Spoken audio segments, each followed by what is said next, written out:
Hi, I'm John Atack, and here we are again.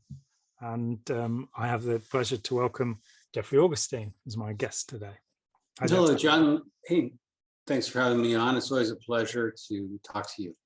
It is. Yeah. Jeffrey, your situation is a little interesting compared to most people because you are, in fact, a qualified private investigator. Is that right? I am. I'm a licensed private investigator in the state of California.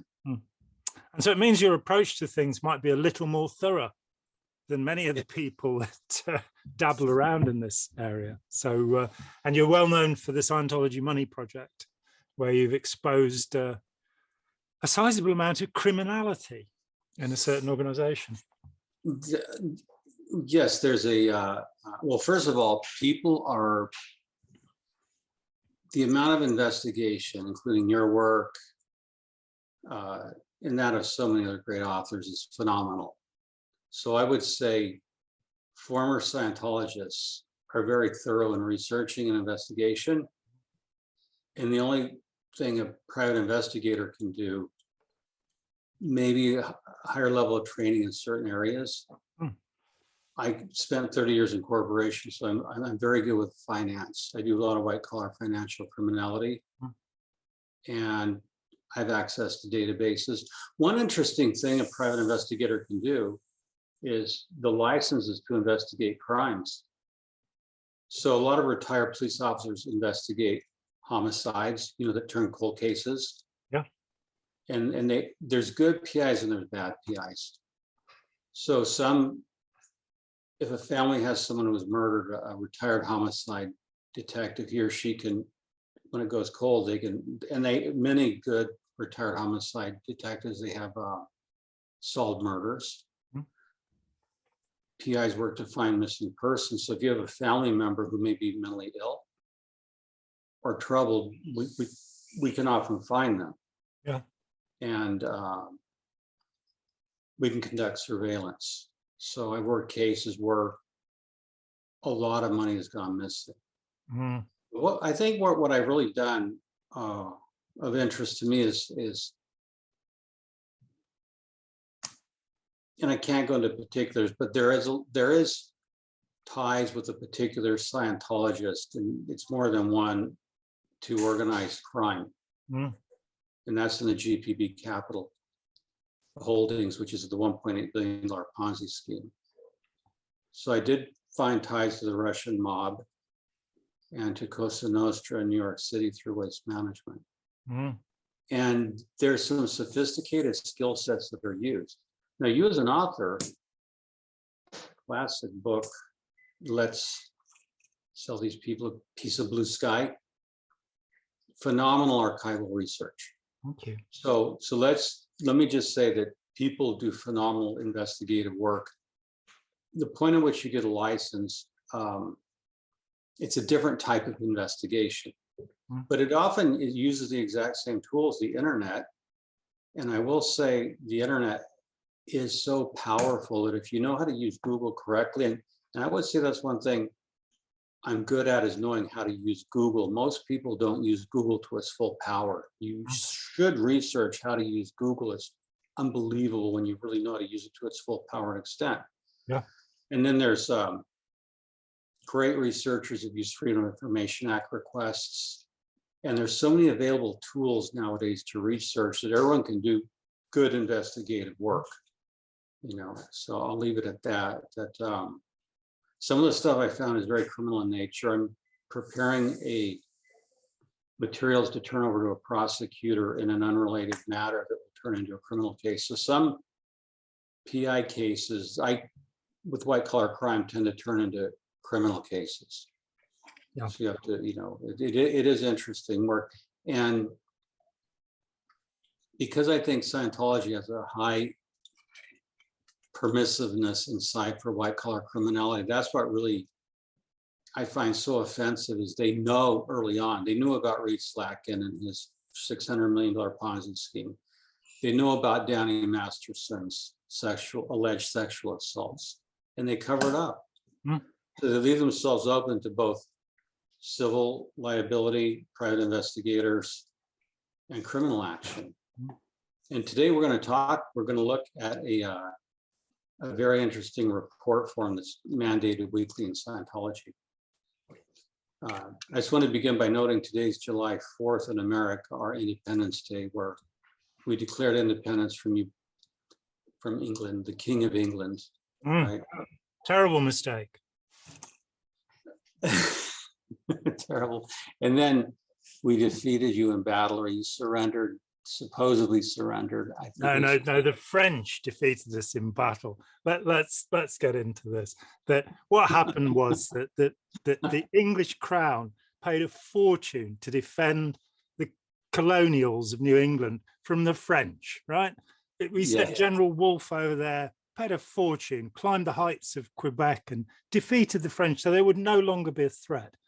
And then it was asked that the colonials should pay half the amount of tax that the English were already paying to protect them. And were they grateful? Were they grateful? No, they dressed up as savages and threw tea into a harbour, which is, we don't quite understand this behaviour, you know. But well, I'll give you a little insight into the Boston Tea Party. That was actually conducted by the Freemasons. Ah. Of which I am a member. I'm a Freemason, 32nd degree, been it for quite a while. So they called lodge to meeting, and then they called recess, and they went on and did the Tea Party. So were the Americans ungrateful to the British? No, we didn't care to have a king. And then you had a much better Navy than we did. The American Navy at that time, if you could call it a Navy, was some frigates, you know, and some lesser ships. And the British blockaded our ports. Horrible things. Deprived us of tea and all the more tea to throw in the harbour. And when you can't have caffeine, you're just going to get angry. So the British supposedly surrendered. I think it was Saratoga. But then in 1812... played The World Turned Upside Down after an 8-year campaign, which of course had involved the French, as I may have mentioned. The enemies of all humanity. You know? The French had a vested interest in the English losing the colonies. Absolutely, and the battle was going on in India as well at that time between the British and the French. But I wish to dissociate myself from all of those people. I wasn't there. Well, I didn't do it. No, but I'm just saying that what I wanted to add is that in 1812, the British come back for the War of 1812. And your ancestors invaded the White House. The White House was deserted because the British armies were a terror, and so everyone left the White House. The British invaded it. Your soldiers drank all of the booze, had a party, dined on the best victuals the White House had, and then they set the place on fire. Yeah. So there you go. Yeah. And so we got a little bit of revenge along the way. So the war went on for some time, but finally we're free. And there's still people in the world who think that the colonists should come back to England. Yeah, who needs them? Let's face it. I mean, we're having a hard job getting rid of Scotland, let alone taking New England back. I didn't know that the Oregon Territory was still held by the British into the late 1840s. And, you know, looking at the map of America and seeing how tiny New England was at the time of the, what's called here the Rebellion. And then seeing how much the Louisiana Purchase, and, you know, that when the Mormons went to Salt Lake City, they went there because it was in Mexico. Yeah, it was just an interesting history. And we purchased Alaska from the Russians, and was called Edward's Folly, which turned out to be a great. Anyway, we were just telling you July 4th is today, and it's interesting. I'm American, you're British, and yet we're very dear friends. Yes, so it's crazy, isn't it? It's all in the past. Now going back to Scientology and paranoia. I've sent you, I was going through my records recently when I changed my computer. I got a new higher powered computer. I'm always upgrading them. And I found in my archives an older Scientology form.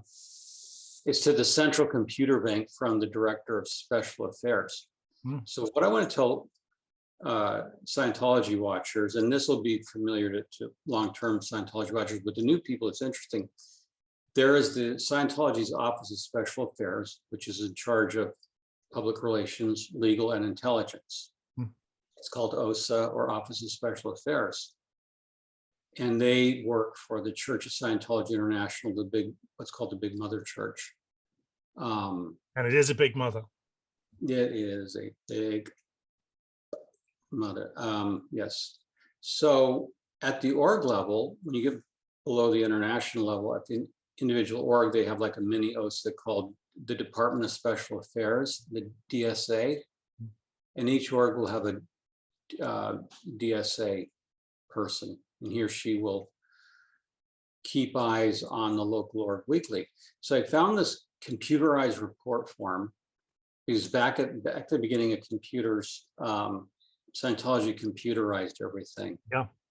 And there's an amusing Duke of Chugg advices from LRH where he said back on the whole track, the Duke of Chugg wanted to computerize everything, and Chugg Beatty really gets into that. It's funny. But the Director of Special Affairs has to do a weekly report. It says, get complete a report into org mail pack by noon Friday. So stats are due each Thursday by 2 p.m. and then the org mail pack is due by noon Friday. So the Director of Special Affairs weekly report. Now, everyone in Scientology has access to this, their central computer bank, RTC, Watchdog Committee, Executive Director, and National Exec Strata, blah, blah, blah, in Finance Office, and so on. And the purpose of the weekly report is to, quote, provide management with a true picture of your area and with data concerning any trademark violations or other situations blocking expansion for the purpose of correct evaluation and programming to increase the delivery of and expansion of Scientology, unquote. And so you have to fill this out. Now there's a dire warning, John. It says, quote, failure to fully and accurately complete this report or failure to write legibly or failure to turn this report in on time are detectable by a computer on other channels and in other ways and could result in an investigation and probable disciplinary action, unquote. So you know they're serious. It's detectable by computers and personnel up in Religious Technology Center and OSA and everyone else. Do not bend, fold, or damage this form in any way, which is a crack up because our younger members may not know that when in the punch card era of computing, do not fold, spindle, or mutilate punch cards, right? Yeah. So this form is going to be scanned in and read on early OCR, optical character recognition. So you could not bend, fold, or damage the form in any way. And there's little blocks, and we'll post this in the show notes. I'll put it up on my Scribed account, and you can click in your show notes so you can see the actual form. Yeah. And it goes to it's an interesting, one thing you do in investigation is you psychologically profile people. You want to get their state of mind. And you want to, like, pictures of David Miscavige, for example, can be used to estimate his general state of health and well-beingness. And these are just formal techniques. But when you can get any kind of form to see what the organization and an organization wants, it'll tell you. So basically, we start out, if you're the DSA director, you fill out your last name, first name, your post, your org number, the week ending, day, month, year, currency. You actually want to know the currency of the financial figures in this report. That's the important thing. How much money is involved? Okay. So question number one, I'm going to ask you, I'm going to use a term and you can explain it because you are one of the top world experts in Scientology. Okay, question number one. This week, was there anyone reported to have been PDH'd? PDH is pain drug hypnosis. first used by Hubbard in the book Science of Survival in 1951, when he had realized, and we don't know how, that US intelligence agencies were using this technique of drugging and hypnotizing people. So he believed that members of his organization were being grabbed and given this process, this pain drug hypnosis thing. But I've not seen or heard any relevant evidence about this point. I don't know how you would detect it, but the DSA, look, these are all untrained people, right? Well, it's meant to happen that during auditing or counseling that you open up moments of unconsciousness, hypnotic spaces. And so if this was going on, then there would be thousands of reports pouring in because it would be a normal thing if one presumed that Dianetics or Scientology works. And it does work. It just doesn't necessarily work in the way you'd like it to work. Let's put it that way. Well, they want to know if anyone was PDH, pain drug hypnosis. Appreciate the answer. I guess it would come up in session that in my past track, when I was on some other civilization, I was PDH, or I could have been PDH this lifetime. Now, Hubbard was looking for infiltrating agents. He was, let's face it, he was paranoid. And so it'd be interesting to if somebody out there happened to be in the Office of Special Affairs and was receiving these forms, to know how many cases of pain drug hypnosis per week they were averaging. Because that's interesting, because it is stat driven. Yeah. Okay, now it says, this week, was there anyone reported to have been PDH? So that means an auditor would have reported them, or another Scientologist. It says, if yes, give the name of who was PDH'd. Explain the situation. Just we found someone who was PDH'd. Here's their name. Here's the situation under which they were PDH'd. They were tied to a chair. Drug and hypnosis. Yeah, you imagine some room where they were under a spotlight being hypnosed with, I guess, CIA agents or something, saying, "Give us the secrets of the VOT levels." And let's get into this. Ron Hubbard said the criminal accuses others of things he himself is doing. Yeah. And Ron Hubbard Jr. In The Telling of Me by Me talks about, which is his final manuscript, talks about his father having a penchant for drugging young women with drugs that would, date rape drugs that would make them unconscious, that would create an amnesiac situation, so that he could then cut them with blades.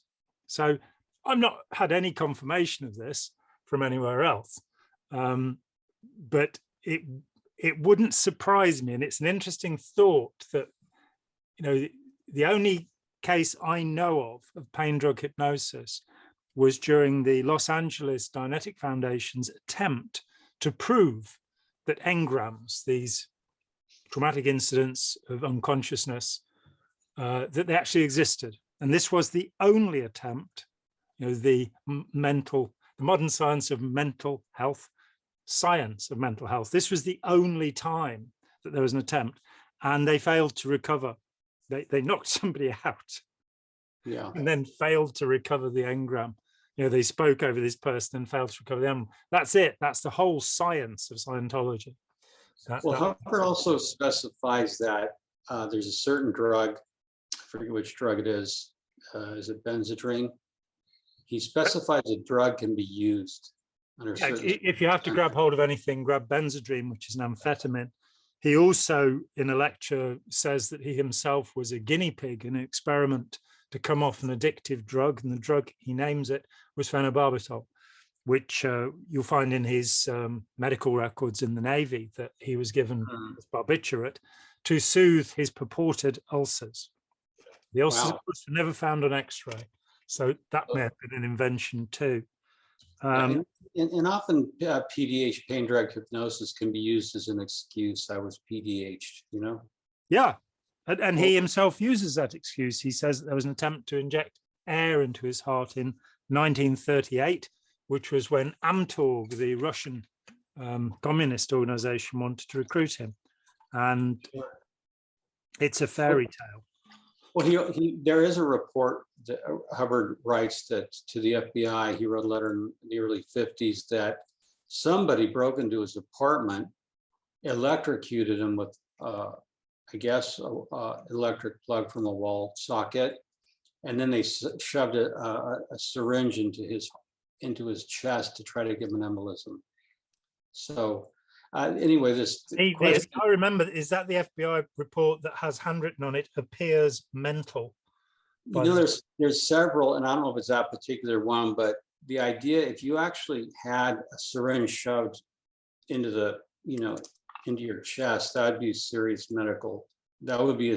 medical disaster. You would need emergency treatment if you actually punctured into the lung with a syringe. I mean, it's like, and you have to go between, you'd have to go between the ribs into the intercostal lining into the lungs. I mean, it doesn't add up medically, but it does appear mental. So question number 2, while we're talking, appears mental. And this was written by Hubbard, obviously. Question number 2, is there anyone who is suspected of being PDH'd? If yes, give the name who is suspected. So they want to know, was anyone PDH'd or is anyone suspected? So if your behavior is such, you might be suspected of being PDH'd. And in these cases, if the org or Scientology thinks you're PDH'd, they'll call you in for a metered security check. They'll put you on the cans and they'll audit you. You could be called into the Office of Special Affairs. You'll certainly get a security check if you're suspected of being PDH'd. They'll want to know if you were hit with pain, drugs, and hypnosis to go into an org and infiltrate it, or sabotage it, or stop the progress of Scientology. Yeah. Question number 3, were there any plants found in the org? If yes, give the name who was found. So they want to know if any plants, meaning agents or saboteurs, were sent into the org. And I remember my brief experience with Scientology during my long sec check, they want to know if I had been sent into Scientology organizations. I was working for the government, intelligence agency, the media, a journalist, or worse, if I was an author and researcher like you. So you can kind of see how this is done every week. This isn't like occasion, this is every week. Okay, now question 4. Are there any suspected plants in the org? If yes, give the name who is a suspected plant. And they say, what data do you have that points to this? So you could be suspected of being a plant if you weren't found to be an actual plant. And this gets weird, like you think people are being drugged and hypnotized or plants are being sent in. Now, this question 5, they'll find this question interesting. Was there any deprogramming of Scientologists or attempted or suspected deprogramming? If yes, give the name of the person deprogrammed or whom deprogramming was attempted on. Explain the situation. So is there any deprogramming? What's interesting, you'll see in the PDF, when he says, was there any deprogramming of Scientologists, there's the trademark word next to Scientologist. Because Scientologist is a trademark owned by the Religious Technology Center. And let's open that out a little bit. The last time I looked, and it's a few years ago now, there were more than 2,000 registered trade and service marks for Scientology. And I don't remember, I could have the phrase wrong, but you're not allowed to say that somewhere is the friendliest place in the world, because that's a trademark of the Flag Land Base. So, Really? Yeah, which is the onshore Florida organization. So that's a friendlier place than, say, the Free Winds, right, which is proved by trademarks. There are just 2,000. This is very serious territory here. And it caused a change legally, that suddenly in the 1980s, this group was asserting business rights. It's like saying the name Jesus is our trademark and you can't use it anymore. Oh, exactly. That they're very big. I found on the Scientology Money Project, I have a list of, I think it's 3,200 plus domains they own. Wow. And many of them go to like David Miscavige sucks, you know, they're impugning Scientology's leader, and there's a lot of them. So the deprogramming, that was like a thing that went on in the 70s. They thought you could deprogram, and Ted Patrick went to prison for it. I'm very much opposed to deprogramming. Me too. And there was a differentiation that Ted Patrick, who came to be known as Black Lightning, he was kidnapping people and taking them through a bizarre psychological process. And what happened in the late 70s was that Steve Hassan, Carol Giambalvo, a few other people became involved in trying to talk to people who were involved in authoritarian groups without kidnapping them. With, you know, and Steve, of course, was kidnapped, deprogrammed. That's how he got out of the Moonies.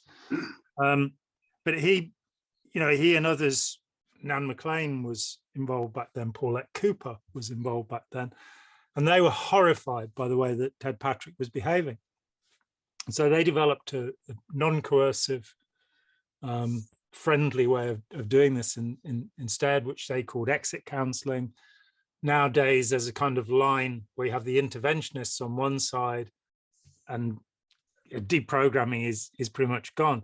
Having said that, my friend Joe Zimhart, who's represented on this channel, was actually taken to court for a kidnapping, and the court determined that he had acted in the interests of the person involved when all the evidence was read. So you've got this other side of, you know, I went on a BBC thing called The Big Questions, and I was told that the head of the Moonies in the UK was actually there that day. And I was like, great.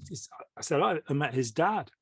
And the producer went and told him I'd said that. And this guy came over and he said, what did my father want to talk to you about?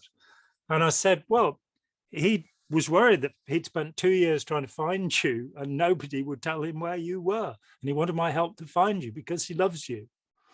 Wow. And, you know, that was the deprogrammer sort of thing that you know, people are actually rather concerned by the dreadful behavior of groups like the Unification Church, the Moonies, and Scientology. And as we see, we've got this weekly report going in that's somewhat paranoid. What's interesting is the Cult Awareness Network, which did pretty good work, was actually taken down through a deprogramming attempt in a lawsuit. Yeah, Rick Ross was involved in a kidnap deprogramming, and there were 54 suits brought against the Cult Awareness Network through Kendrick Moxon, who was the lead attorney for Scientology and an unindicted co-conspirator in the case that sent Mary Sue Hubbard to prison. I met Kendrick Moxon along the way. I did a deposition with him. It was great fun. But he put together cases free of charge for anybody. And I think Dan Leopold was the attorney on this, who is a remarkable man. And I had a tiny little bit. I supplied a few documents along the way, and they won the first 53 cases. And that last one went through. And since then, so the guy who won the case basically was awarded the Cult Awareness Network in damages. And they found themselves being ordered to hand over personal client files, which has got to be a despicably dreadful thing to do. And this guy, Scientology then come to him and say, well, look, we'll buy it from you. And after that, whenever you called up the Cult Awareness Network, you'd get a Scientologist. And you might still to this day, it's quite some time, but. It's an interesting bit. You know, I've mentioned many times, obviously I grew up in the Christian church during what was called the Jesus People era. You know, I did attend Calvary Chapel when it was in the tent with Papa Chuck Smith. And so I lived that experience. And we were called Jesus freaks by outsiders. And I was very devout. And I had a family member who thought I was fanatical about my devotion to Christ. And I'm no longer a Christian. I left the church when I was 22, but I remember being on the other side of that, where I had a family member talk to other family members about how I might need deprogramming. And I was so furious and enraged. Of course. Completely furious and enraged, like, how dare you? So that's why I'm opposed to deprogramming. It's not right legally, morally. You shouldn't kidnap somebody against their will. It's a terrible thing. No. I'm glad Ted Patrick went to prison. But the org wants to know about it. And there was a systematic effort to use deprogram to destroy the Cult Awareness Network. And the Cult Awareness Network should never have been involved in deprogramming or kidnapping. So this is an interesting question. And it shows part of a larger program, destroy CAN and deprogrammers. Yeah. So this is an interesting historical reference. Now, the next question is really takes a departure from what we're talking about, legitimate civil rights. Question number 6. Do you know of any criminals on staff or attempting to join staff? How would a criminal get on staff or attempt to join staff? The answer is you fill out a life history in Scientology when you want to get on staff. And you have to say whether you've ever been arrested for anything and for what. So if criminals are on staff, if yes, give the name of the person, explain the situation. So you could have someone who had arrested for possession of marijuana, arrested for drunk driving, arrested for whatever. And then what is the handling? So why would they let someone who'd been arrested on staff in the first place? If they want to know about criminals on staff, it shouldn't happen. You should do your pre-screening if you don't want criminals on staff. Yeah, due diligence.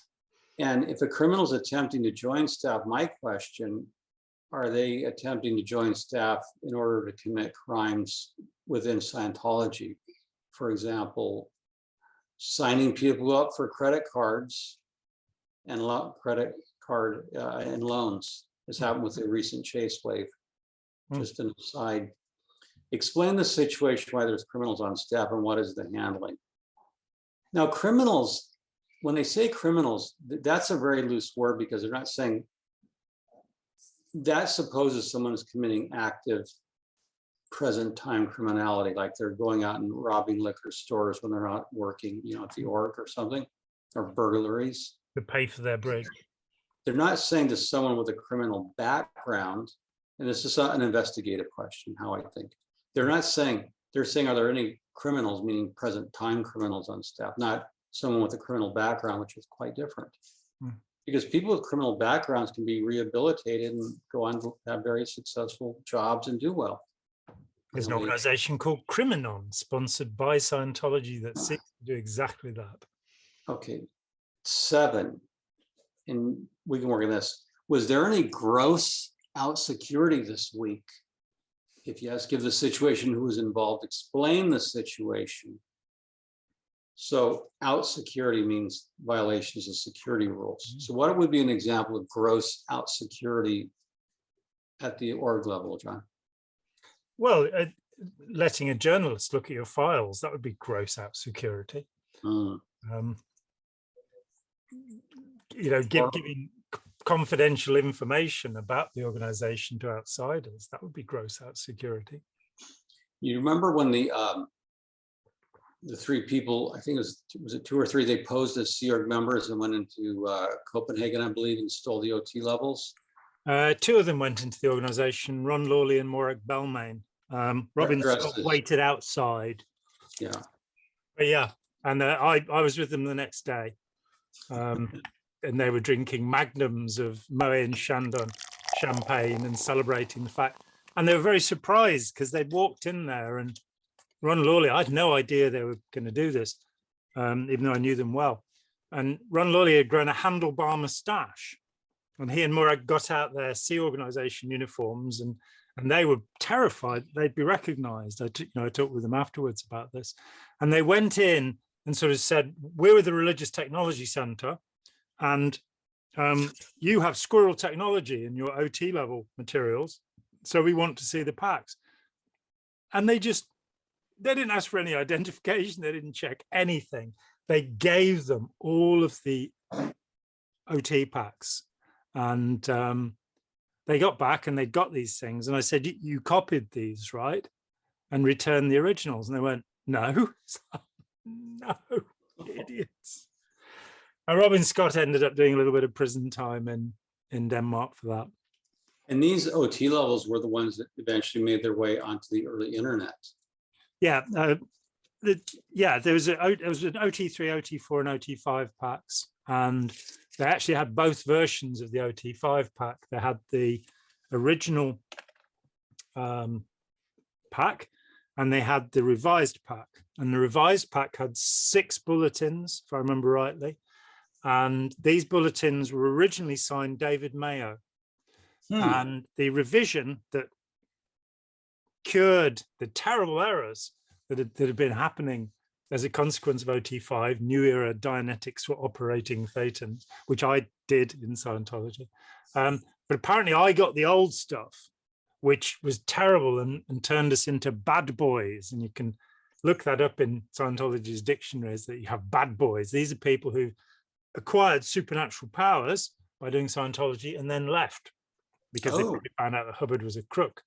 And so this was because of David Mayo's contribution to the earlier pack. Now, when I had the privilege of looking at packs side by side, and these issues, the only change was that David Mayo's name had been taken off and replaced with L. Ron Hubbard, which used to happen quite a lot in the early days when Paul Twitchell, who founded Eckankar, used to write issues, or Julia Salmon used to write issues. And they are all L. Ron Hubbard Jr., who wrote the upper indoctrination training routines, TRs 6 to 9.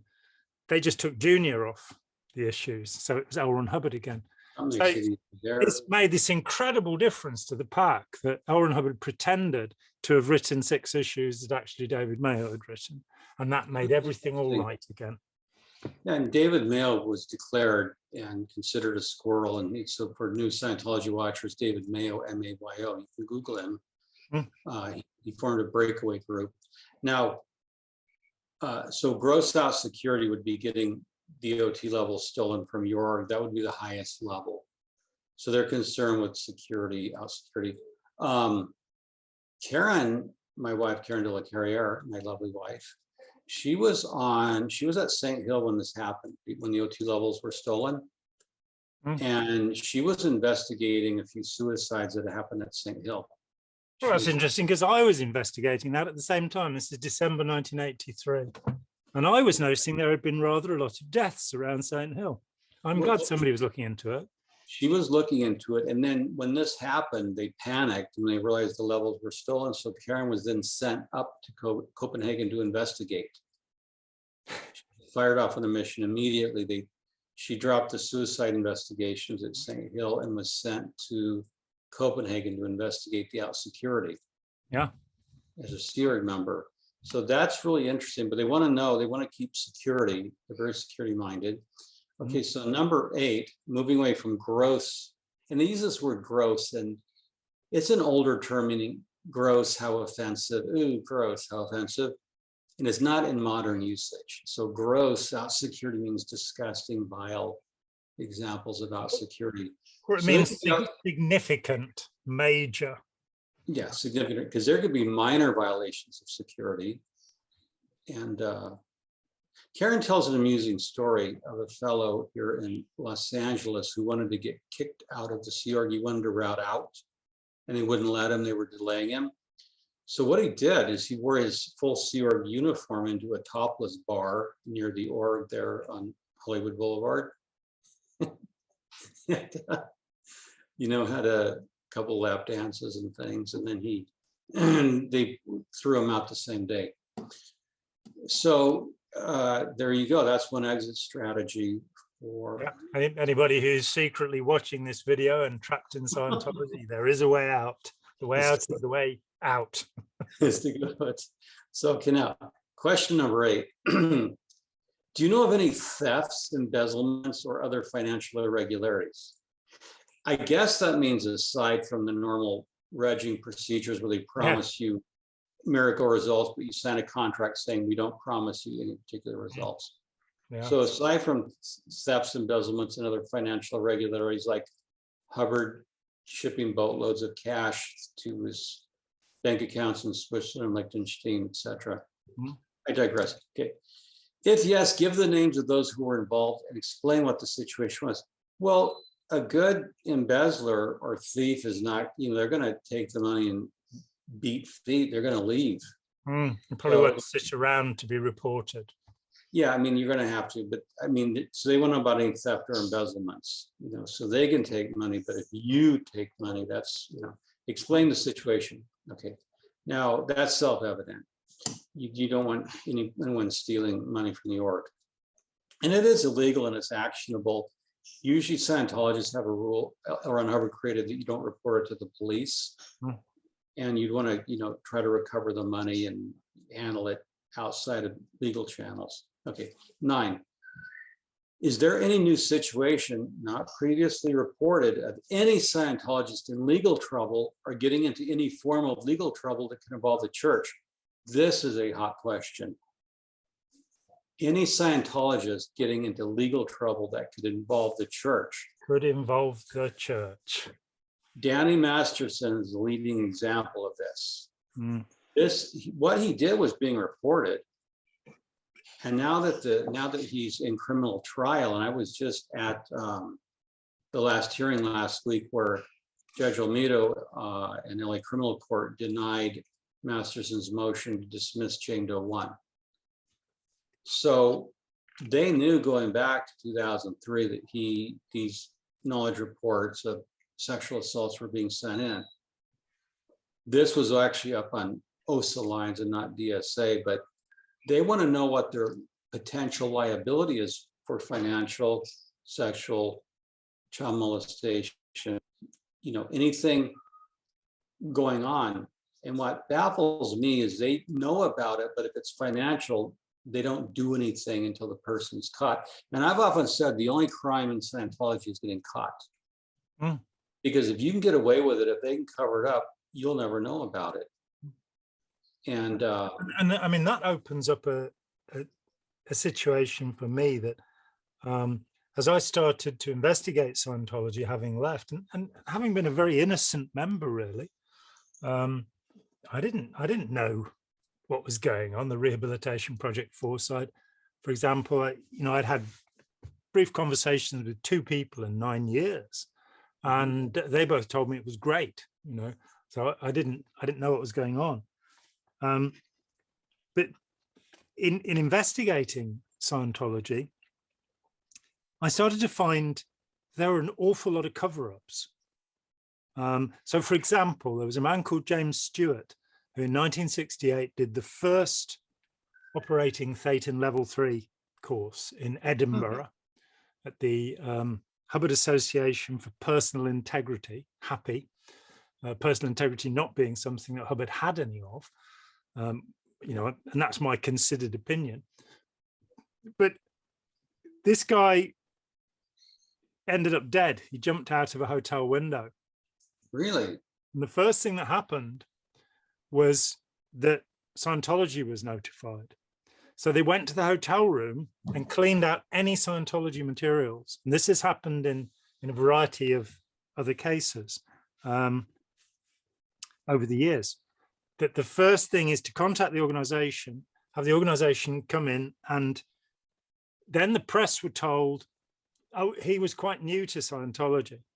So, I found the newspaper reports at the time, and he was a newcomer. And I'm sort of going, he's in Edinburgh, he's doing OT3, he's doing the highest level in Scientology. He's not a newcomer. Then I find out that he's the head of the Durban organization. So he was a newcomer who also was running Scientology's second biggest organization in South Africa. And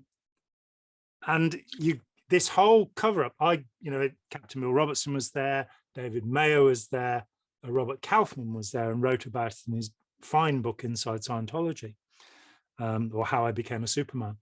And so I was able to interview those 3 people, Kaufman by mail, but Mayo and Robertson. And I gradually pieced together the story. And the story was that that James Stewart was an epileptic. He had a fit. He was told he couldn't take the medication he was taking. He had a seizure. Yeah, to inhibit seizures. And one of the stories was about him being, so he was put into ethics conditions. He was told he had to do certain things. Captain Bill himself, who was running the organization at the time, told me that he'd made Stewart crawl across a steep slate roof, 3 stories high, in the rain, crawl across this roof as a penance of some kind.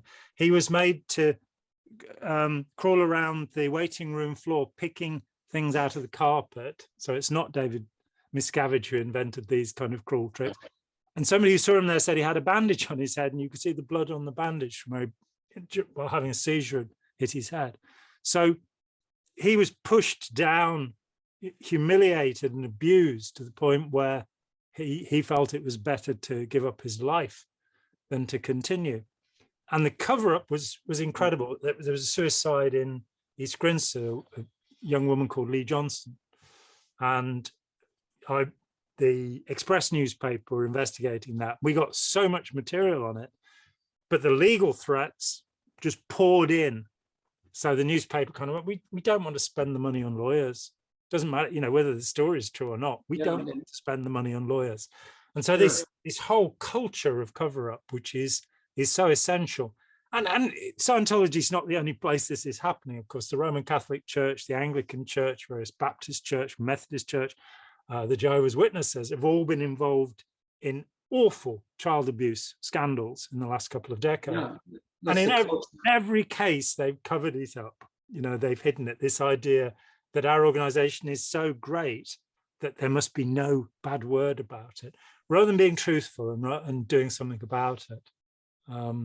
They'll cover it up. And this is why they want to know weekly from every org everywhere, is there anything we need to know about? What do we need to cover up this week? Yeah, there was a Scientologist, OT8 William Rex Fowler in Colorado, who shot and killed his business partner in cold blood. Yeah. It was an active criminal investigation. Rex tried to kill himself. So he kills his business partner at point blank range, turns the gun on himself, but's nervous. The bullet traverses his sinuses, exits his skull. He's covered with blood. The police roll up.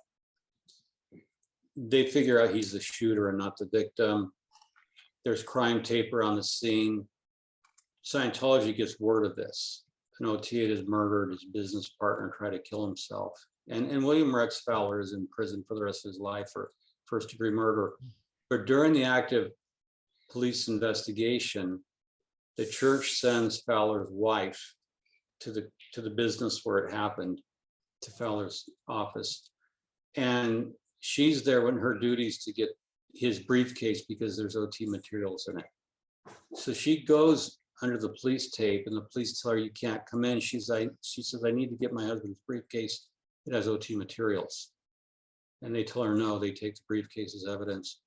Now, Scientology sends its lawyers in to decouple this felony criminal murder from Scientology, and the judge agreed that Scientology didn't have anything to do with it, when in fact, William Rex Fowler was taking money out of the company, bankrupting it to donate to Scientology. So these are the kinds of strategies, and this is why this report is sinister.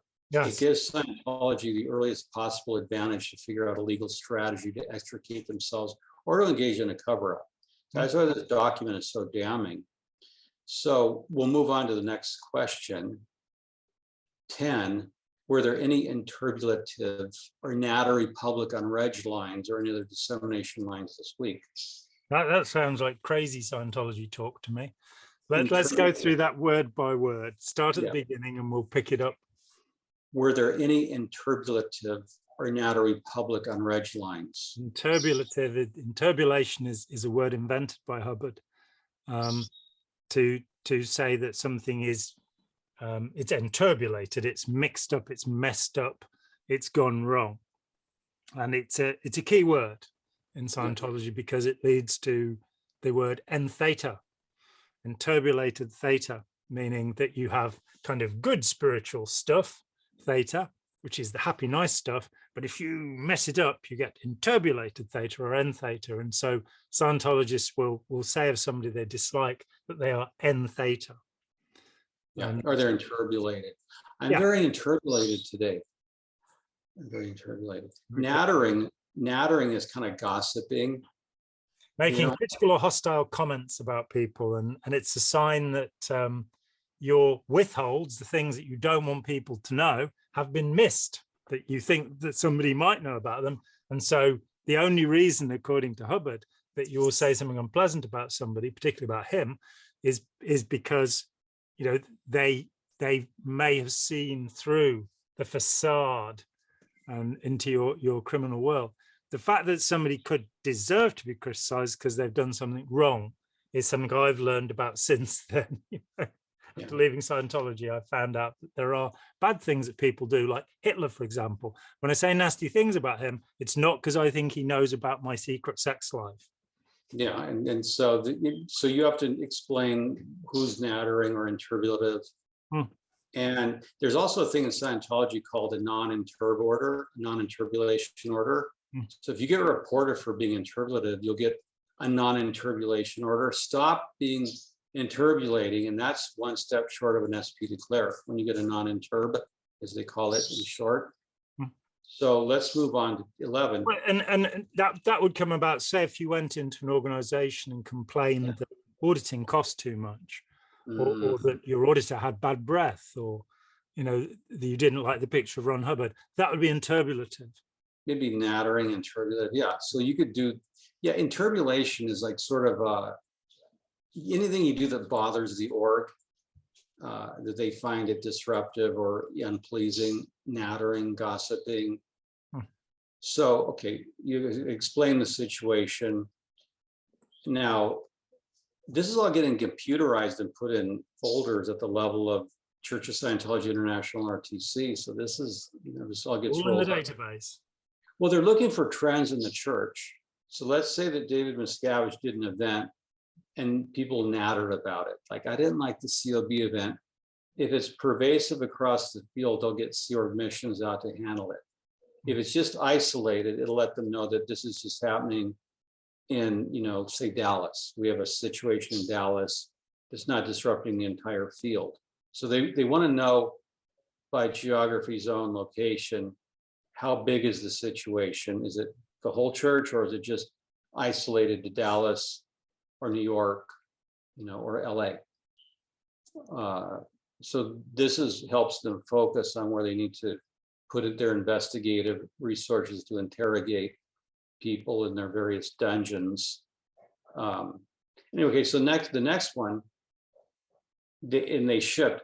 Is anyone promoting to staff members to work or moonlight in their business? That just means, so if you're a staff member and you're not Sea Org, let's say Sea Org and staff are valued for their high work ethic. They work hard, they put in long hours. So sometimes public Scientologists will say, hey, if you're not making any money as a staff member, why don't you come and work in my business at nights? And Hubbard had a policy where he didn't like what was called moonlighting. That is, taking another job outside of staff to support yourself. And if you were a public businessman or businesswoman, and you wanted to hire some staff members, you were viewed as ripping off the org. And that was pretty serious. So moonlighting back when you weren't making any money in Scientology, you might have to take a second job. And Hubbard didn't like this. The church doesn't like it, and they don't want to pay you anything, but they don't want you making any money anywhere else. That was one thing towards the end of my time in Scientology. I during the last year, I talked with staff about how much money they were being paid, and I was really shocked to find that they were lucky if they saw £5 a week, which is about $7. Yeah. And there were people who were trying to live outside of the organization and get by. So the first house I stayed in, Copse Close, 16 Copse Close in East Grinstead, that was being run by Bob and Tina Rosenstein, who were just the most wonderful couple and had a young baby. But they were in this organization, but here they were living in a house. And the way they did this was by filling every room in the house with, so there were 3 bedrooms upstairs and they had the one downstairs. And that, by doing that, they managed to pay the rent. But it was evident that they were not doing tremendously well. And as I say, by the time I left, which was about 7 years later, I'd started to ask people what they were paid. And those who were willing to tell me, it was just ridiculous. So of course they would look to find some other job. But Scientology wanted them 70 to 90 hours a week for a couple of pounds. Sure. I knew quite a number of staff members earlier than that who were actually signing on as unemployed. They were claiming Social Security money. And Hubbard said it was okay to go take that kind of money. There's a policy letter where he says you can take money, even though he's very much against the welfare state. There's a policy letter where he says you can do it. Question 12 is related. Is there any WISE group or other business promoting their services or products and orgs? And I'll take this real quick. WISE is the World Institute of Scientology Enterprises. If you're a Scientologist and you own a business, you belong to WISE.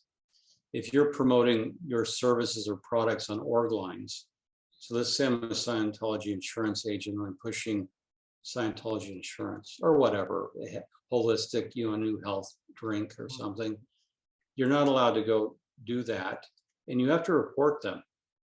So if I'm promoting my new health, my real water, which is Brent Jones, that was turned out to be contaminated, you report it and they want to know who you did it. And then that person hustling for business in the org will be called in for a sec check because you're not allowed to go hustle your products.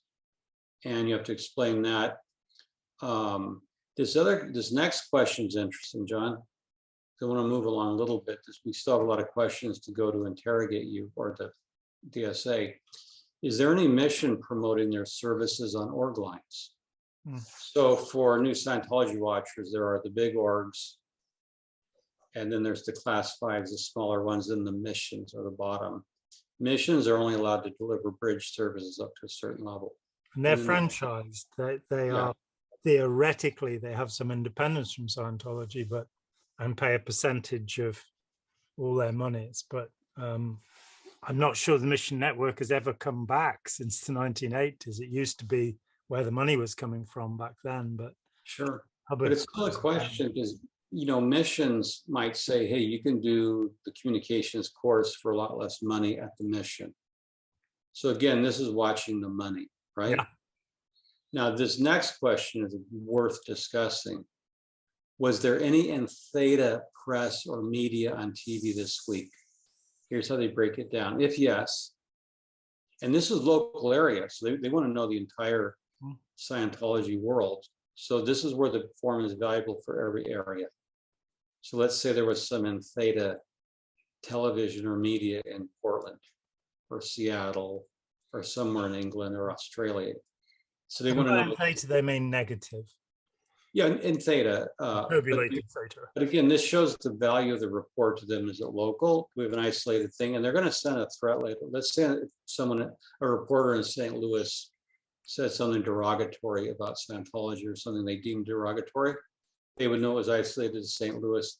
They would issue, they issued legal threats, when a retraction. So they want to know if it was on TV, in print, newspapers, they existed some time ago. These things called newspapers. Now they're online. Radio, or did it happen in a book or some other channel? What was the name of the station? Newspaper, magazine, book. What was the name of the show or article? Who was the host, journalist, or author? So if you appeared on a show, let's say on CNBC here in Los Angeles, John A. Tech appeared on this date and time on this show, and he said this, this, and this. Describe what it was about, what has been done to handle. So they're very much, we're tracking that. Now, I don't know, the last, 20 years, it's gotten out of hand to where they would get accounts all the time, every week from everywhere. The internet changed everything. I think that there was a complete change of strategy when the case against Time magazine and Rich Behar's very good article in there. Took 20 years from 1991 to 2011. It cost them, it is said, $20 million in legal fees. It cost Time $2 million in legal fees, but Time won. And through that whole period, sort of, so Let's Sell These People a Piece of Blue Sky just happened to be the last book in English for 20 years. Wow. And it had a deterrent effect. Yeah, they scared the living daylights out of the media because the argument was pretty much the same. When I was trying to publish Blue Sky, I put it out to 50 different publishers, and 11 of them came back saying they were interested, but they weren't going to do it because there would be no money in it. Sure. And you know, their intelligence is so good. When Ron Miscavige was alive, bless his heart, he and Becky came out and he stayed with Karen and I at our home because he was being interviewed by Joe Rogan. And this is David Miscavige's father. Yes, Ron Miscavige Sr. Brought his son up in Scientology. Yeah, so I drove Ron and Becky out to Joe Rogan's studio. We all got to meet Joe. And so Ron Miscavige Sr. went into the studio with Joe. Becky and I said, there's a nice lounge where you wait. And there's a window you can watch the recording. But Joe Rogan received a fax from the church threatening him. Same thing when Leah went. So someone in Joe's team or PIs or somebody got the information. Huh? I mean, Ron Miscavige, you know, they went forward with the interview, obviously. But if they can predict or find out ahead of time, they'll try to shut down the show or the interview, and they still do that. Oh, it's happened to me a number of times. When I was in Dublin in 2015, the Irish Times shared a letter they'd received about me from Scientology. In June that year, I was in Toronto, where that was my swan song. That was meant to be the last thing that I was going to do about Scientology. That doesn't seem to have happened, but I certainly haven't focused on it seriously since then. But they, again, there were 2 radio shows that I was meant to be on. One of them cancelled. And again, we saw the hate sheet that had been put out. When I talked at Eton College, which was on the 14th of March this year, it took, and we put video up and all of that, it took them more than 2 months to actually send a letter to Eton's lawyers and complain about me. And you know, they haven't shared that letter with me, so who knows what libels are in it. But I imagine most of them had been answered in the talk I gave, frankly, because it was about being harassed by Scientology. But it's still going on. That's the point. It took them 2 months. Their response is so slow because they're absolutely drowning now. You know, it used to be, you know, Arnie Lerma said of me before the Internet and Safety in Numbers, there was John Atack. And there weren't many of us. There was Lawrence Wallerstein, Bob Penny, Jerry Armstrong, of course. But there weren't many of us. And then suddenly anonymity came along and thousands of people, quite literally thousands of people, started talking about experiences in Scientology. And you know, they can't stop that. You know, the barrier is broken. They can't plug the little holes in it anymore. No. You know, even TV shows, we're rewatching 6 Feet Under, and that was 21 years ago, the first season. And they, in the first season, make a joke about Scientology. It had started to break, you know, the people weren't going to be scared. I think the other thing is people are realizing that their resources, there really aren't a huge organization. They're a tiny organization with far too much money. And so people aren't frightened anymore. I think Miscavige, perhaps sensibly, I don't know, but he decided to stop suing everybody. And so Scientology, which had been the most litigious organization in the history of the world, I'm pretty sure of that. Just with the IRS case, they dropped 3,000 court cases in a day. You know, Donald Trump's known as being somewhat litigious, but he's only had 500 cases in all. You know, Scientology has had in the tens of thousands. Sure. That stopped. And that's a good point. Well, because it cuts both ways. The strategy evolved in rather than the RTC, Scientology, and others, was to counter, if your Scientology sues you, if you counter sue and name David Miscavige as the defendants. And that puts him into a situation where you could potentially depose him. And he won't, just as Hubbard couldn't appear in court, nor can Miscavige, because the possibility of that leading to a criminal arrest is too high. Karen and I have gotten numerous threat letters from Scientology attorneys. And we said, here's our address of service. And we would, of course, counter sue and name David Miscavige, Warren McShane, Linda Hamill, go down the list, right? Yeah. We would want to depose them and we would fight. I know a strategy to get through the apex litigation into ultimately an alter ego finding that the Church of Scientology is David Miscavige's alter ego. Yeah. That's what happened in the Rathbun case and why it had to go away. They were going to pierce the corporate veils. So it's dangerous terrain and the power is shifted. And David Miscavige knows it. So let's just leave it there and go on to question 15, which is really interesting here. Were there any creditors who threatened to file a suit against the church this week? Any creditors, meaning they didn't pay their bills? If yes, who threatened to file the lawsuit? So you name the company who's threatening to sue you. Reason for the suit being threatened is usually you didn't pay your damn bills. Who is a suit being threatened on? The name of the corporation or the org? Were there any? So the fact that a creditor threatened to sue you, well, Scientology finance policy is so screwball. Hubbard said to try to put off paying bills. There's another policy letter we can put in the show notes. And you act outraged. Hubbard has his policy where you act outraged. We're going to look for another supplier. We don't like these dunning letters. So they want to know if creditors are threatening to sue you. The next question, were there any other suits threatened against the church this week?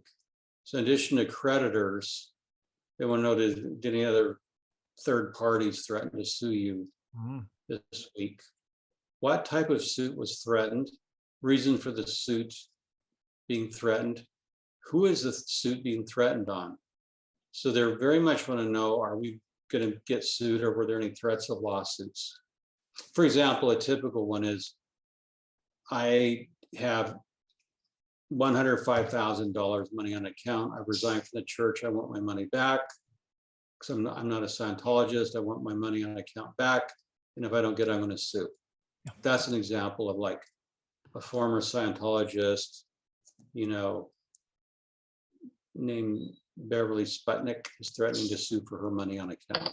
Here's the lawyer. Here's the lawyer's letter. And so they, again, OSA needs to know across the entire spectrum of continents, as they call it, who's threatening to sue. Next question. Were any suits filed on org staff this week? Now that's really interesting. Individual org staff members. Were any lawsuits filed against them? And this gets into how Scientology is constructed. So if I say to you, if I'm an org staff member, I say, John, I know you have some dire medical condition. There's emphysema. Scientology can handle it. Well, you would sue me when it didn't handle your dire medical condition, right? Now, the church has constructed contracts out of a lot of this saying you can't rely on any statement made by a staff member. You have to sign that as a condition of doing, it's called statements by staff members. I realize that L. Ron Hubbard never promised anything, although he did. I realize that I can't rely on any statement made by staff members. So out of this intelligence, they keep tightening their contracts and giving themselves out. So this is an older question that they remedied by making you sign a contract that I didn't rely on any statements made by staff members. So you can see the legal logic of how this weekly analysis works. Yep. And We always deliver what we promise, L. Ron Hubbard, unless, of course, it's a staff member or me promising it, in which case we don't deliver what we promise. Yeah, when I was on Lee Remini's show, Scientology, The Aftermath, I appeared with Luis Garcia and Ted Babbitt, Mike Rinder and Lee. I showed them the contract on television showing where L. Ron Hubbard never promised anything, even though he said Dianetics was greater than the invention of fire, the wheel, the arch, etc. And could cure cancer, leukemia, and raise people from the dead if we want to get into the claims along the way. But yeah, those aren't promises. That's a record of scientific research.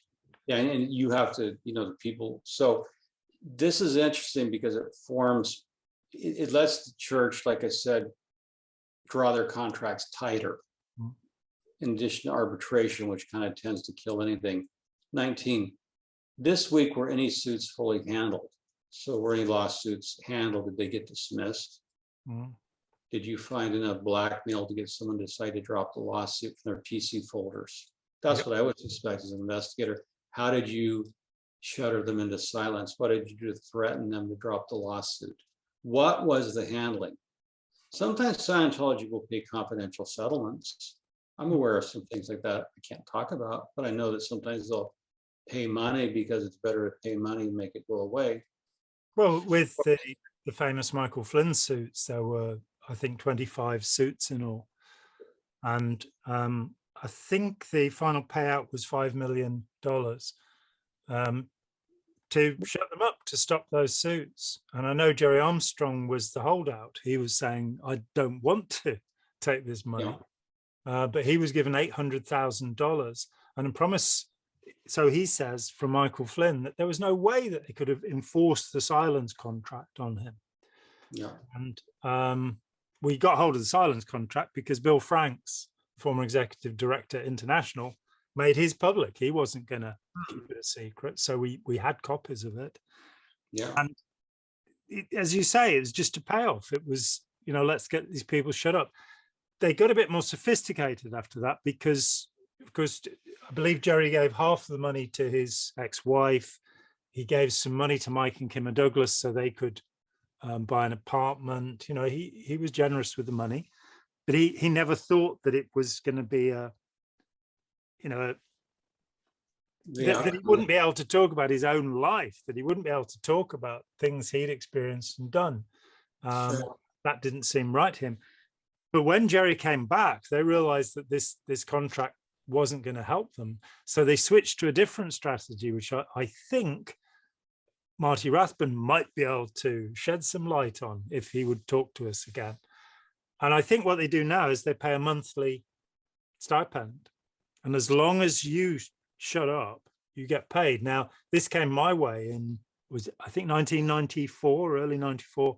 I had a phone call from Greg Ryerson, who was the 9th mission sent, as they call it, sent from Los Angeles to destroy me.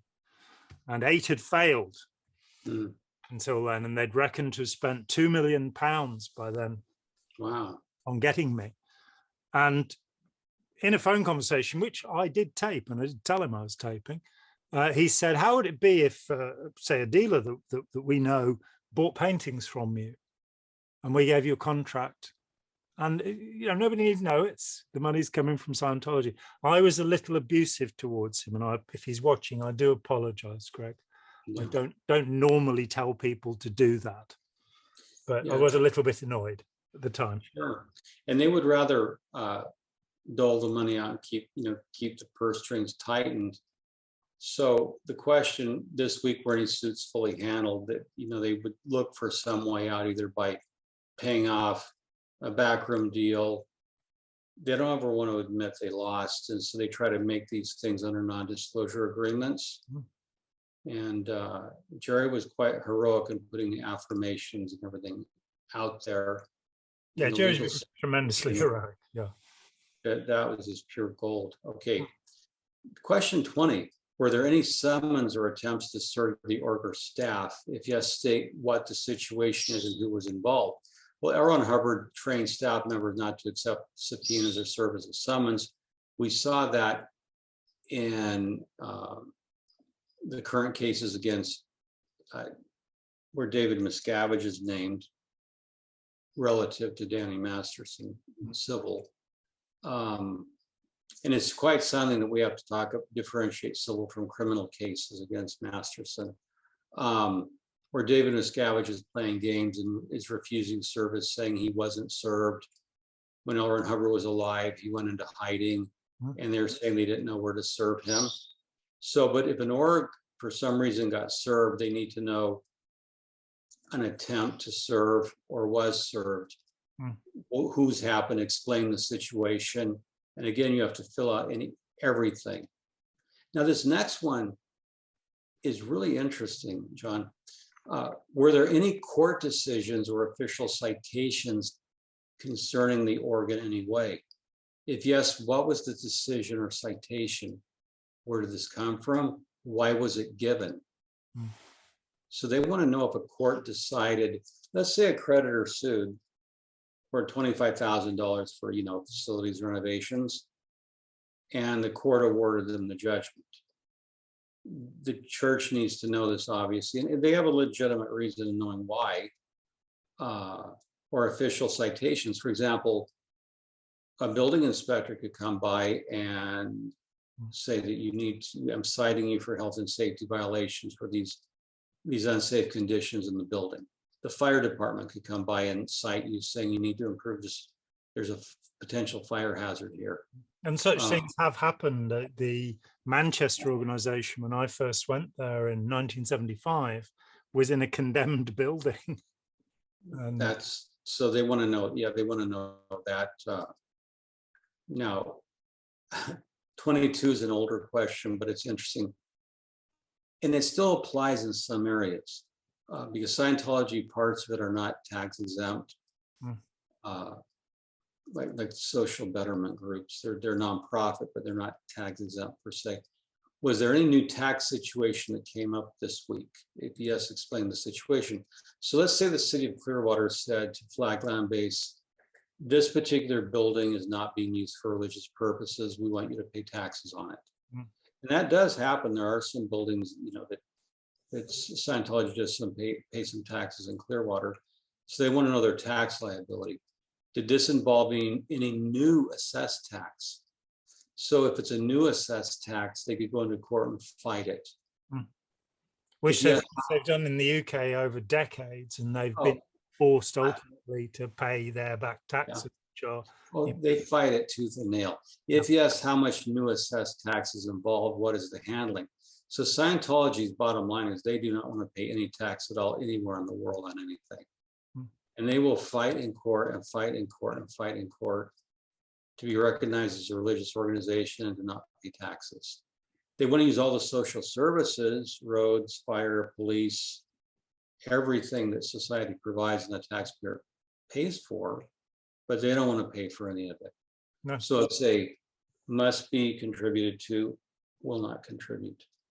So they've been having free terminations, free abortions for years, for 30 years. Yeah, PPP loans here in the United States. They borrowed money and they wanted to be forgiven for it. They wanted to borrow money for payroll.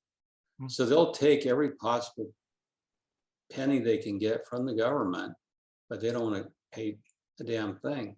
And I think they're deadbeats in that respect. I think they're reprehensible deadbeats. If you don't want to carry your part of the social contract and social costs, you want paramedics, you want police, you want fire, you want clean drinking water, you pay for that infrastructure. But in America, churches seem to be a law unto themselves, and I worry about our Supreme Court turning us into a theocracy.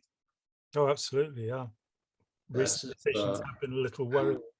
Yeah, I don't like it at all. Leave it at that. Yeah. Now, 23, was there any tax situation that was fully handled in your area this week? If yes, what was it? Was there any reduction of assessed tax? If yes, how much? What was the handling? So they want to know, like, let's say, again, I'm in the Dallas, Oregon. We successfully sue and we get this $5,000 a year assessed tax shot down, and Dallas says, okay, we're not going to tax y'all. They want to know what wins, and then they'll promote that in Scientology literature. They won't promote losses, but if the Dallas org gets out of having to pay a tax, then they can trumpet another legal victory for Scientology, thus proving it's a religion. So this is not just financial and legal, but it's PR. So this is It's spin. well, it's how the Office of Special Affairs PR wing works. We successfully proved in court that this, building was for tax exempt purposes, whatever. Again, that's how the church thinks, both in legal terms and in terms of its own paranoia and PR. So this is a pretty comprehensive and interesting document. Question 24, John. Did any PTS type C situation come up this week? What is PTS type C? What is type C? It's a potential trouble source, something that is going to potentially cause trouble for the organization in the future. And the idea is that all such things come from a suppressive person. Let's see. Now, while you're looking up the ref, because it's not type 3, which is psychotic. No, You have it? Look at this. John A. Tech at his fingertips, all of Scientology. I always have the technical dictionary next to me at all times, just in case, because I'm bound to have a question sooner or later. Well, you're like the Scientology answer man. The version of Walter Martinell Bible answer man. John A. Tech, the Scientology answer man. Yeah. You ask the answers. I have the technical dictionary, but I don't have it to hand. Yeah, So well, you're more prepared than I. I'm sad to say that the technical dictionary only has type A, doesn't go to type C. So I'm going to have to go to the other dictionary here. Keep all my resources close to hand. Yeah, like I said, I'm on a different, I'm reconfiguring my computer. So type C may be a refund case. I'm not sure. Yeah, well, let's get to it. There's the other one. Okay. For years I've been saying there are two 500-page dictionaries. They aren't. They're 600-page dictionaries. So this man talks about propaganda by redefinition of words, and then gives us. Here we are. We finally have arrived. I should put my spectacles on. Thank you. PTS type C, persons who have ever threatened to sue or embarrass or attack, or who have publicly attacked Scientology or been a party to an attack, and all their immediate families, should never be accepted for processing by a central organization or an auditor. They have a history of only serving other ends than case gain, and commonly again turn on the organization or auditor. They have already barred themselves out by their own overts, their crimes against Scientology, and are therefore too difficult to help, since they cannot openly accept help from those they have tried to injure. So it's not only anybody who's ever threatened to sue or embarrass, it's all of their families too. Oh my gosh. Filthy degenerates. Terrible. Filthy degenerates and SPs threatening to embarrass or so they want to know if there's any of these types.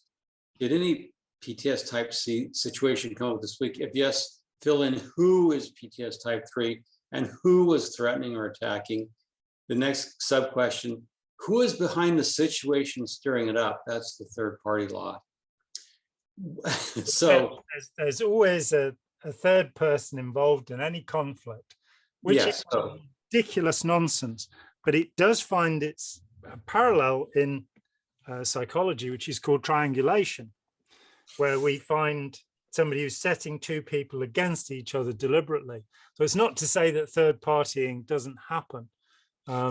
It is to say that it is not the cause of all conflicts, as L. Ron Hubbard said. There are conflicts that come about because people genuinely dislike each other, or you want to seize territory from somebody else. Yeah, or you want justice. Scientology is always saying, "Who is paying you? Who is paying you?" And nobody's paying me. And where are they? I've been out here for 39 years now, and nobody's paying me. It's so unfair.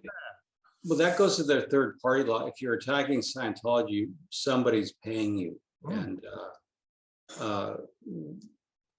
so they want to know who type C situations.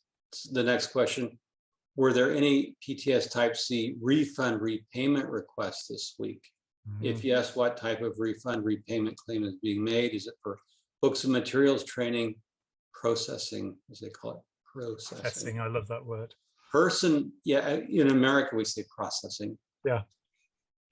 British is processing. Processing.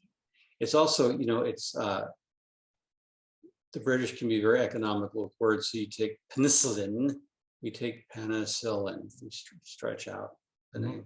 Okay, so who is the person who's asking for a refund or repayment? Who's threatening? Is their lawyer threatening? Is their wife threatening their husband, their spouse, their child, someone? Now, this next question is pure gold. Oh my gosh, this is, we could do an entire show on, and we shall. 26, were there any raids or raid alerts on the org?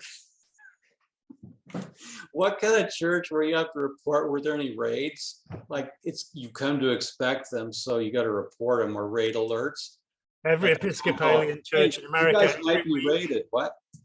Every Episcopalian church in America, every week, the vicar has to fill in a form and say, were there any raids this week? Did anybody ask for their money back? Did anybody make critical or hostile remarks about Ron Hubbard? Well, were there any raids? If yes, give the specifics of the raid or the raid alert. I mean, Narconon has been raided, Scientology orgs have been raided.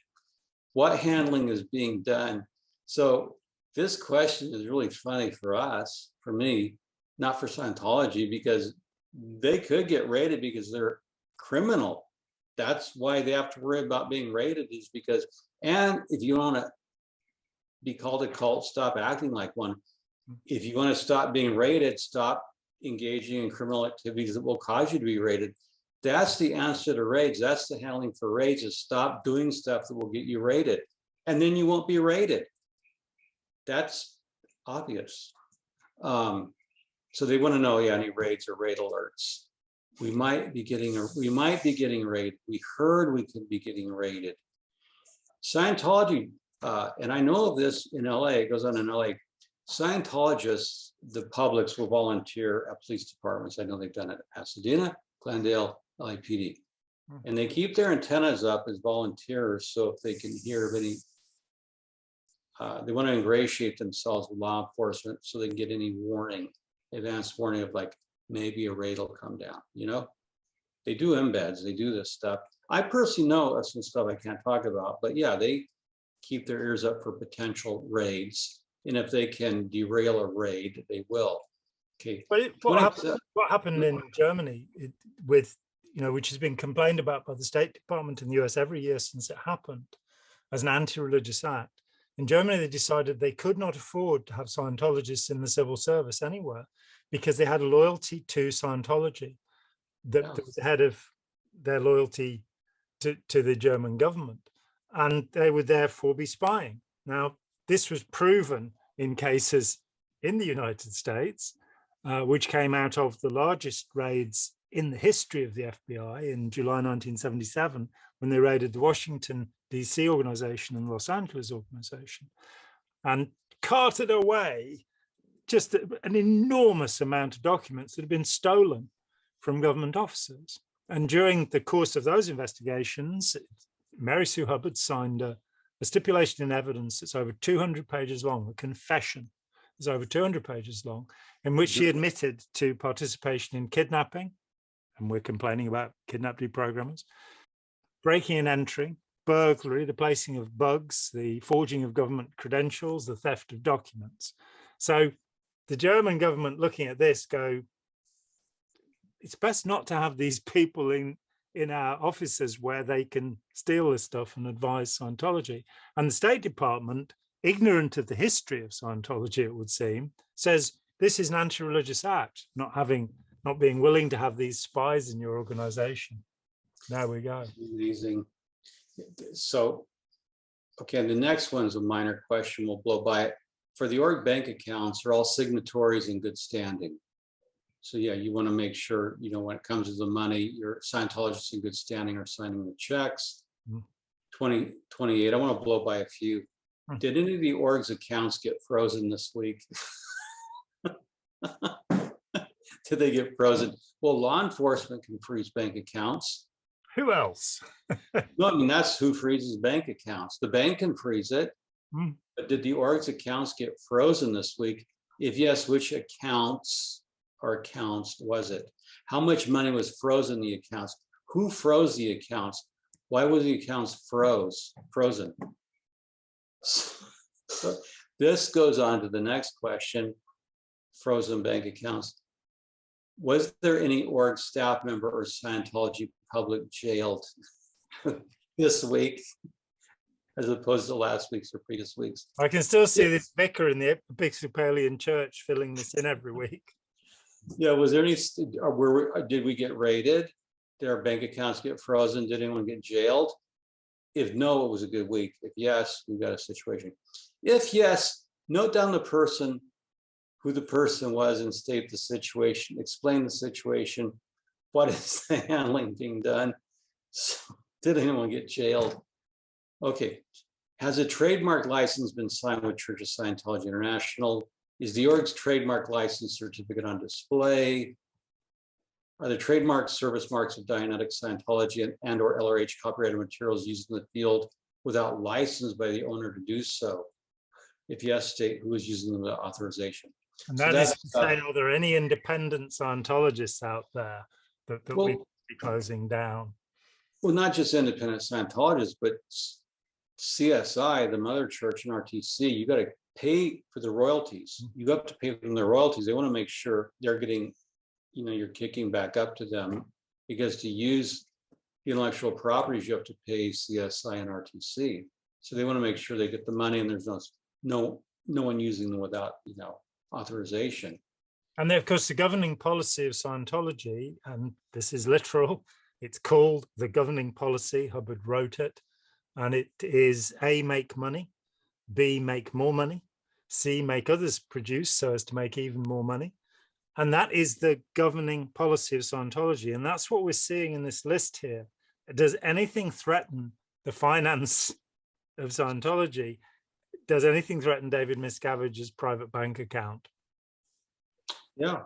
Is the corporation properly incorporated and operating as a religious tax-exempt body? If no, why? Handling. Are the right terminals on board as members? Terminals being in Scientology an affectionate term in Scientology for people. Yeah, people were terminals. So, okay. Are the corporate officers of the corporation qualified according to corporate requirements? Basically, Scientology, there's no Church of Scientology. They told the IRS this. Every single part of Scientology is an individually separate legal corporation. It's its own corporation. And this is to ensure that if there's a lawsuit, only one little tiny corporation, let's say, again, Portland org can be sued, but the whole church can't be. And they want to make sure all the corporate officers of each little org are qualified. If any are unqualified, you want to get them qualified. And there's some other tax exempt and work permit. Does the org have exemption from visa and or work permit requirements due to its religious nature? This question might not be intended for US because Sea Org members brought in from outside the US have religious worker visas. So this may pertain to other parts of the world. So this asking about, they want to make sure all religious worker visas are intact. They want to make sure no Sea Org or staff member gets deported. So they're wanting to make sure, and that they have all required renewal, insurance certificates, permits, required tax returns. They want to make sure all the legal rudiments, they call them, are in. Yeah. And then in the org in default in any actions, I'm sorry, is the org in default on any actions needing to occur on the legal dates calendar? For example, payments not paid yet. So for example, if you have some filing fees in court, or if you don't pay them, you could default, so you want to make sure there's no payments overdue on any legal matters or any filings being, they want to make sure they're updated. This week, was there any management terminal who was bypassed in any department? So basically, who bypassed the Department of Special Affairs by going directly to the church? This is just rank and file stuff. Now at the very end, I'm gonna read a quick list of questions. So we're coming up near the end. Yep. Here's the things. Now here is a long list that's really interesting. Situations is what they want to know. That's the final question. Now I find this incredibly interesting when we're psychologically profiling Scientology, John, at the organizational level. Mark here all categories for which situations exist in New York: threats, dangerous situations, command channel violations, illegal executive transfers, posting of unqualified or criminal personnel to executive posts, injustice, internal sabotage, misuse of trademarks, unmock of HCOs, Hubbard communication offices, unmock meaning taking apart, unmocking it. Financial irregularities, violation of or changing of finance systems. So you can't deviate from L. Ron Hubbard's single entry accounting. He said he didn't want double entry because it's twice the work. Infiltration, plants set in, persons found to have been PDH'd, anyone refusing a sec check or refusing to answer a sec check question. That's bad, because if they're not coming in for the sec check, they could be dangerous. Which is a security check where you're interrogated using their lie detector, as L. Ron Hubbard himself called it. Yeah, it's called a metered sec check. It's done on the meter. Yeah. But it's important to note there are two issues where Hubbard himself calls the Hubbard electropsychometer a lie detector. It's something that Scientology has responded to and said, "Oh, that's wrong. It's not a lie detector." He said it was, and of course, a security check can be enforced, as he said in a particular bulletin. You can put the electrodes in the armpits, or you can put metal plates under the feet, and you can force somebody to respond to a lie detector test in this way, which of course went severely wrong in Morocco when I think it was the King of Morocco ordered various people to be put on the e-meter, and when, of course, the e-meter being a very, very faulty instrument, I am led to believe, to the execution of certain members of the state security forces in Morocco. Certainly, I concur with you there. The next list, and we should talk about that in another episode. We should. And Corfu. Impeded distribution of audiovisual products. So when RTC CSI sends down audiovisual products, you have to distribute them. This next one's interesting. Industrial espionage, including theft of documents, materials, orders or directions that will result destructively, disturbance of files, bills, or addresses, false reports or advices to staff or customers. Yes, they are doing business as a company, masquerading as religion. Could be. Now, here's another thing. Preached defeatism. That's industrial espionage, when you're preaching defeatism, like Scientology is not going to make it. That's preaching defeatism, which they consider industrial espionage. Scientology won't clear the planet this year. Bite your tongue, young man. Corruption. Hubbard promised us in 1982 that Scientology was going to clear the planet within a year. Oh, the whole track is long. It's trillions and trillions and trillions and trillions of years. You can research it in 2 weeks, as Hubbard did in History of Man. Well, give the guy a plus or minus of a trillion years, because dates, Yeah, that book has 60 trillion or 76 trillion. And when David Miscavige had it corrected, he had it all put to 76. But the original starts, this is a cold-blooded and factual account of the last 60 trillion years. And then later on, he decides it's 73 and then 76. And I mean, what kind of historian loses 16 trillion million years? Look, But when it you're took 2 weeks to inventing, research all of that. So, when you're inventing infinite time, a trillion years here, a trillion years there, it's eternity, right? Okay, now I mean, that mixing book is rundowns. too long. Our next situation we're worried about which we're worried, is mixing rundowns, including rundowns and repairs. So if I mix a rundown, that means like there's this rundown and that rundown, and you can't mix them. So it would be like the purification rundown. You don't want to mix with another rundown. So you one rundown at a time. Okay. Unhandled out tech, squirreling, non-standard purif delivery, courses that are not being run standardly, verbal tech or alteration of tech or any degraded HCOBs or HCOPLs, meaning you're degrading Oren Hubbard's writings. Rewriting Hubbard's technology.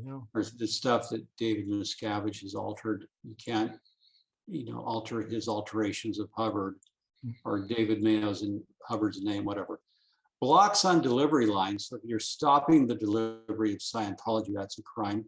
Blocks to application of high crime policy.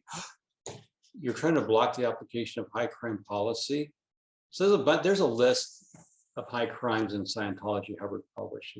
It's a long, extensive list. Okay, now, other situations or emergencies. Situation is defined as departure from the ideal scene. A raid would be a departure from an ideal scene. The ideal scene is Scientology not being raided. A departure from the ideal scene would be Scientology being raided. I hope that helps educate our listeners. And it says, an emergency situation is also an unpredicted circumstance which necessitates fast and unplanned handling, like shredding of documents. Like, let's take the whole truckload out and shred it in a remote part of Canada or throw it in a burn barrel, right? And there's interesting footnotes on counter-espionage, out tech, some other interesting things. So that's really the DSA report, and that is quite an insight into Scientology's paranoid mindset as it's executed on the actual ground each and every week. This goes in, John. And what used to happen was that a distillation of this material, when Hubbard was alive, he would be taking every week. He received numerous bankers' boxes, which were the printouts of statistics from the organizations all around the organization. Jesse Prince told a great story about that when we were in Toronto, when he said that one of Miscavige's attempts to get rid of him, because Jesse came from nowhere. Hubbard just said, who has the highest amount of well-done auditing hours in the world? And it happened to be Jesse Prince there in Chicago. And so he found himself ripped out of the Chicago org, and suddenly he's in charge of the technology of Scientology, and Miscavige was not at all happy. So one of the jobs he assigned him was to be on the line that sent these boxes off to Hubbard to look at the statistics every week. And whoever sent these things in would get busted. It was guaranteed. And so Jesse looked at it, and he sort of decided that the best thing to do was nothing. He'd just send the boxes on. He wouldn't sign the form. And he got a commendation from Hubbard saying that he'd realized that previous people had been using a pen which had rose perfume in it, which is what the psychiatrists are using to control the world. And they'd been trying to get to Hubbard by signing the thing with the pen. And Jesse, who had pretty much no sense of smell at the time because he was a heavy smoker back then, I think, he just decided, best thing is do nothing. So I think he got various presents from Hubbard along the way, and annoyed Miscavige horribly. Rifles and things. It's interesting. Yeah, it's an assault rifle. We're a religion. Yeah, it's interesting that rose-scented perfumes did not make it onto the list. But John, that is really interesting, and I look forward to our next one. We should talk about Corfu, Morocco, some things that are, they're genuinely interesting. The Sea organization from 1967 through to the rock festival in Madeira and the move to America. And the is it I've been told that the Apollo, when it was finally sold off, is possibly the only ship in history to have actually been sunk by a train. I believe you're correct, and I've got the whole. I have the whole article. It's on my Money Project blog about how it was destroyed by a train, and it's quite a funny story. There's a cast of characters after the Apollo that own it. It's a very funny story. I'll be glad to tell. Yeah, great. Well, when we meet put next, a link to that. When we meet next, after you're a married man. I will be. Yeah, I won't be living in sin anymore. I'll have been made into an honest man by my lovely fiance. It's true. That's true. Yeah. Okay, great. Well, more fun, and keeps us all busy, doesn't it? Having to. It does. It does. Our organisation and what it's doing to people's heads. So we'll post that in the show notes. You'll get to read the DSA document for yourself. Well, and you can fill it in every week. Yeah. And, everybody watching, fill this form in and send it to David Miscavige every week. Hubbard was right. More communication, not less, is the answer. I had my friend Mitch Beattie, after we left Scientology, he was such a funny, clever man. And he was still getting letters from letter registrars around the world. And he got this one from Los Angeles, I think it was. And he said, I've just come into a lot of money. And I was wondering whether to put it down on the Scientology bridge or whether to buy a Porsche. And he got this frantic letter back saying, no, don't buy. And he wrote back with it. Sometimes his humor could be a little pointed. He wrote back to the guy and said, I bought the Porsche. But if people actually did write to the letter registrars, friendly letters to them, not admitting necessarily that you were never going to give them any money, you could actually get into communication with them. You could actually give them somewhere to go so that when they run away from Scientology, they're able to sort themselves out a bit.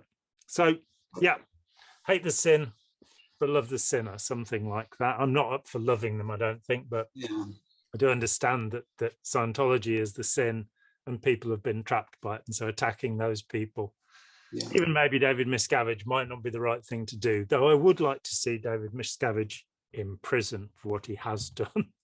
Certainly.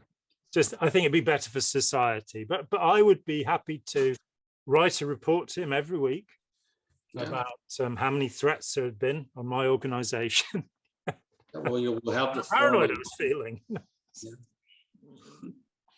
Okay, it's been great fun, Jeffrey, and we will talk again in the nearness of time.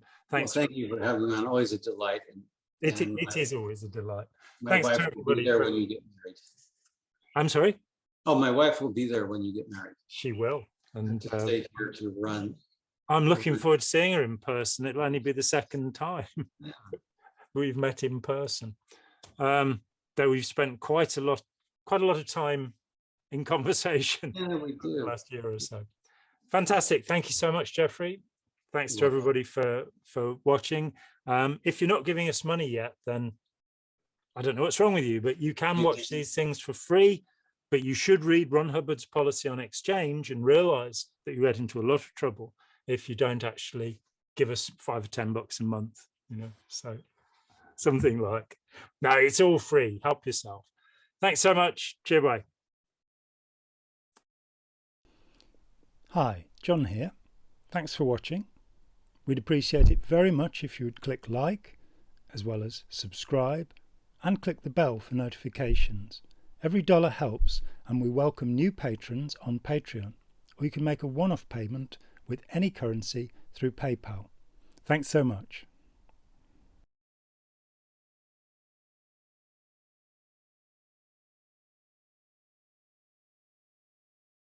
And it is a big mother. It is a big mother.